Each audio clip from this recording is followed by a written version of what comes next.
Now, ladies and gentlemen, it is indeed true that I represent ICRAF in Brussels, and it is indeed true that agroforestry is my passion. But Christian did me a disservice by describing my work as being limited to tropical agroforestry. It doesn't matter where the trees grow. If they need my voice, I will give it to them.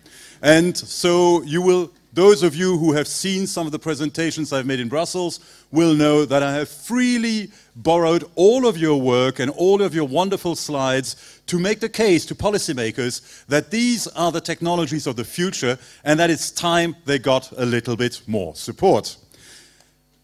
Wow. Look at this. A mere 5 years ago, in December, when it's grey and rainy and sleety, and you can't go outside, a bunch of people sat around a desk and said, well, why don't we found EURAF? And they did. And a mere 5 years later, here we are. And I think, Christian, I'm not mistaken if I say that you had about twice as many delegates as you expected, making some problems with the catering and the transport, but it all worked out. But it also says down there that we're celebrating 20 years of innovation in European agroforestry. So I was a bit puzzled, and in the end I solved this conundrum with my own family. Let me present to you on the left my daughter Emily, 20 years old, and, on the right my daughter Emily, 20 years old, and on the left my daughter Leontine, 5 years old. They get on extremely well despite the vast difference in age, and I suppose that European agroforestry must therefore be slightly similar. Now, EURAF is even larger than we've been led to expect. On the left is a chart that I have freely borrowed from Rosa's slides, which you will see later. But I've noticed that in this room, over the days, we've had delegates from North America, and we've had a big pool of delegates from the province of Henan in China. When I heard that this province, the little red dot on the map over there, had 107 million people living in it, I was flabbergasted. When I heard and I saw the pictures of these vast agroforestry systems that I have down there, I was heartened. And guess what? These are pictures I am going to carry on using. We also know that in addition to EURAF and the North American Federation, there is a global occasion that happens sometimes, the World Congress on Agroforestry. And Christian and the French, I'm very happy to be able to report from my own hierarchy that the desire that you have expressed to have the World Congress here in Montpellier in 2019 is enthusiastically received, because we had the first one in Florida, the second one in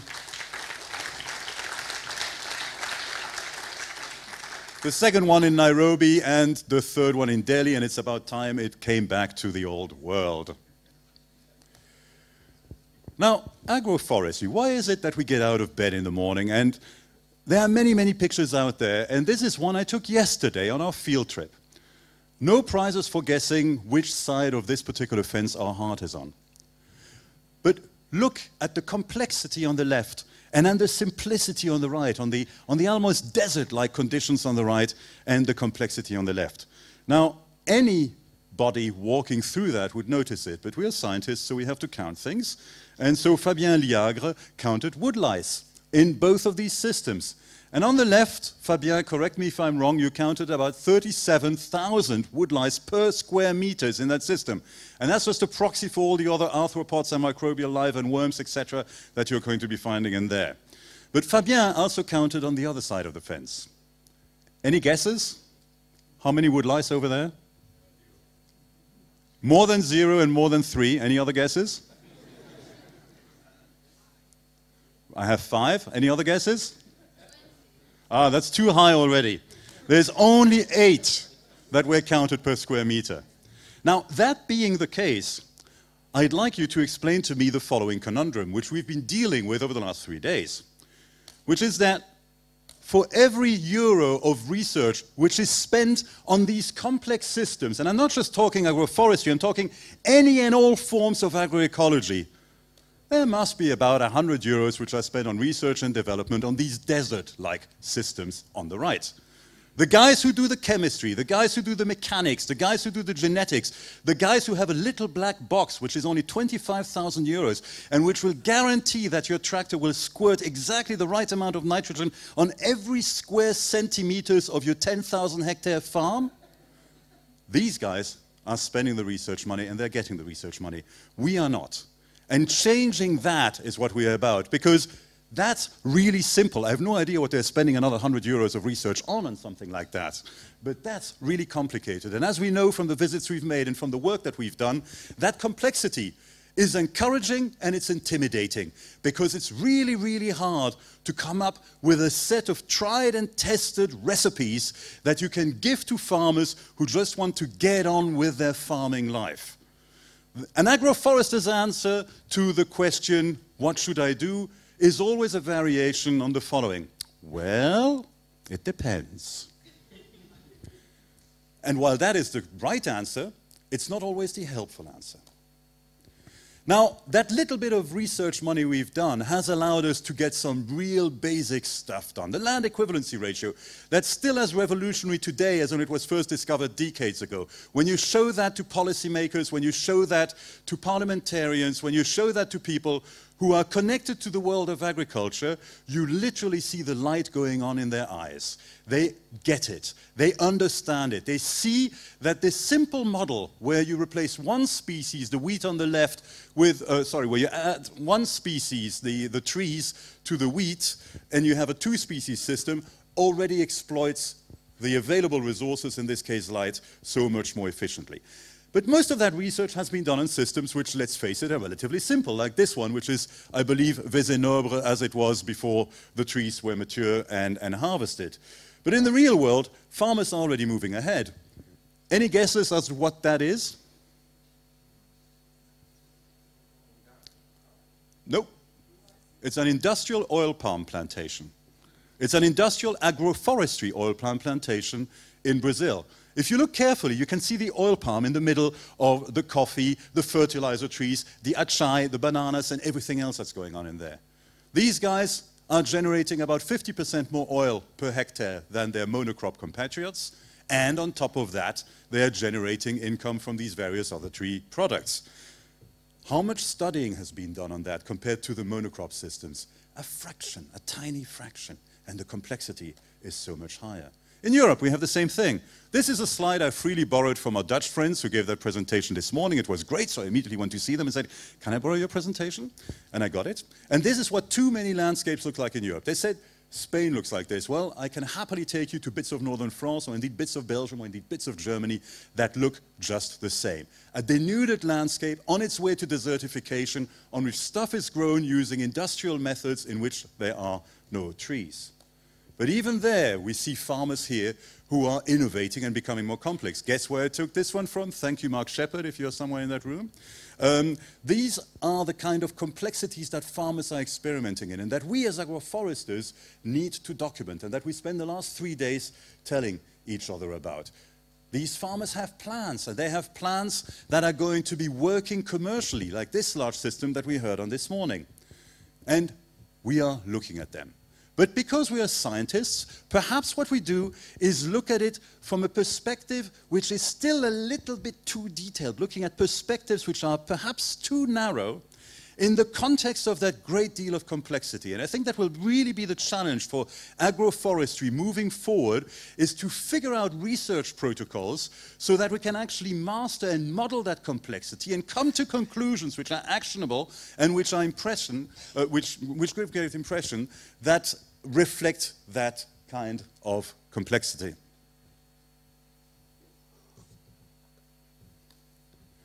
Some people get it.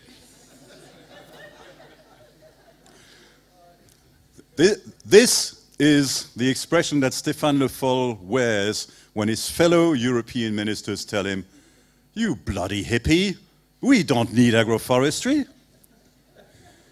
And the difficulty is that even though he is the representative of the biggest agricultural power in Europe, when these guys and girls meet, he's only one in a crowd. Another thing that we discussed here, and another thing that we have to take on board, is not just how to do the science better, but how to do the promotion better. How do we help our friend in there convince the other 27 that he's not a hippie, but that he's onto something which is really, really important? How do we help them change their understanding? We look at this and we see a desert in the making. They see a productive field. Now, I was telling you that these guys, when they see this kind of landscape, look at a field, whereas we see an incipient desert. And when they look at this, they see a mess, whereas we see a high productivity farming system that has been nourishing people at high population densities for millennia. So how do we change their perception of what these things are? How do we change this? Why is it that the investment in conventional agriculture so dwarfs the investment in agroecology? And by the way, I hate that word, conventional agriculture. There is nothing conventional about it at all. It's something that was developed in the last 70 or 80 years and that has managed to colonize our minds so much that we even give it words that are worthy of tradition. Conventional, my foot. The obvious reason for that is that agrobusiness has great cash flow. If I convince you, as I easily can, to buy my seeds and the machines that go with it and the chemicals that go with it and the fertilizers that go with it, I've hooked you, as if you were taking heroin. Because every year you have to come back to me and buy more stuff. I'm not independent. You've become my slave. Whereas if I teach you how to do agroforestry, I help you design your system, I teach you how to prune, I get you started, and you can do it largely on your own. There is no way I'm making money. And that's why this room is filled with academics and a few farmers, and there's no consultants over here, there's no marketing people, whereas the Syngentas and the Monsantos and the Bayers of this world have thousands of people. They can afford to pay thousands of people to worry about answering one simple question: how can I get my stuff inside the mind of the farmer? They have those resources. They have a marketing budget. We don't. They have a research budget. We don't. They have political influence. We don't. So when you take that situation as a background, how do we get our knowledge not just into the heads of the Stéphane Le Folls of this world, but into the heads of the Barack Obamas? Because that's where this knowledge has to go. Because it's when the people at the top say, we need to change, that the enormous bureaucratic machinery of government begins to steer down below in the trenches. If you only deal with the people in the trenches, you are going to affect little bits, but you're not going to get the systemic change that we need to get our research funded, to get the landscapes transformed, and to help this planet cope with the changes that anthropogenic activities are giving to it. Now, if you want to do that, you need to generate a buzz. And there's a simple formula for generating a buzz. I have a confession to make. I'm a molecular geneticist and now I'm dealing with landscapes. But I was a troubled youth. And so for a few years I got lost and I worked in an advertising agency. And this is what we lived by. When the client had no money, we better made sure we had lots of creativity and there was huge emotional content in what we did. And yet, there's not a lot of emotional content in what we produce. There's huge amounts of creativity in the systems, but there's very little creativity in the way we talk about it and in the way we present about it. Now, you can also generate buzz in a specifically French way.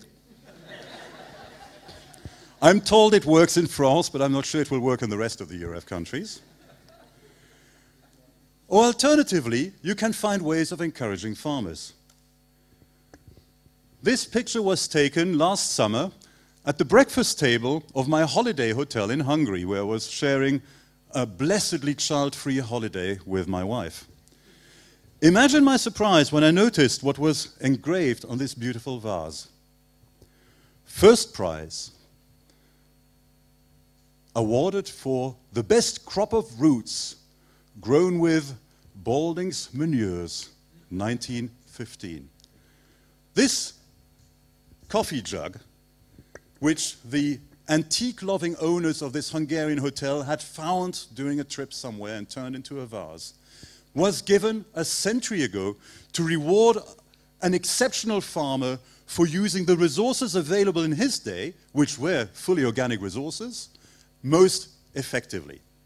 Those reward mechanisms, they still operate today, although I'm sure you would agree with me that in terms of taste, we have lost quite a lot over the last century. Perhaps we need to start thinking about those as well.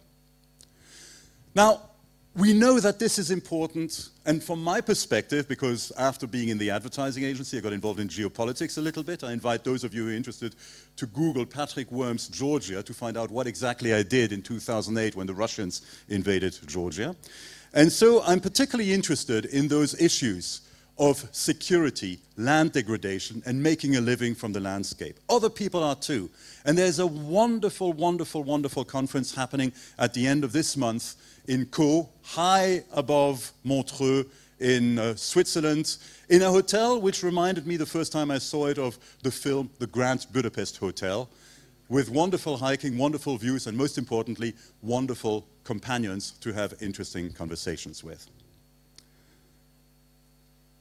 But I'm here to close the Congress, not to advertise my family or my hobbies. And no Congress can be closed unless it looks to the future. And the future of Europe, of course, is 2018. Where will we go? We've had Brussels, we've had Cottbus, we've had Montpellier. I think there's going to be debates for years to come about whether the food was better in Montpellier or in Brussels. Is there a place out there that can beat it? Are any of you inspired to host the Congress in 2 years' time? I'm sure that Rosa, who will be speaking to you at the EURAF General Assembly this afternoon, later this afternoon, will be absolutely delighted to do that.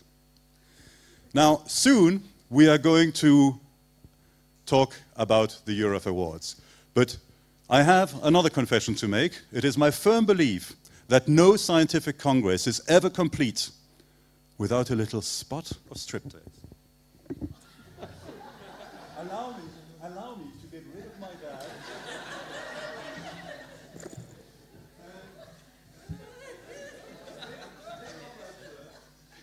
To reveal what is closest to my heart.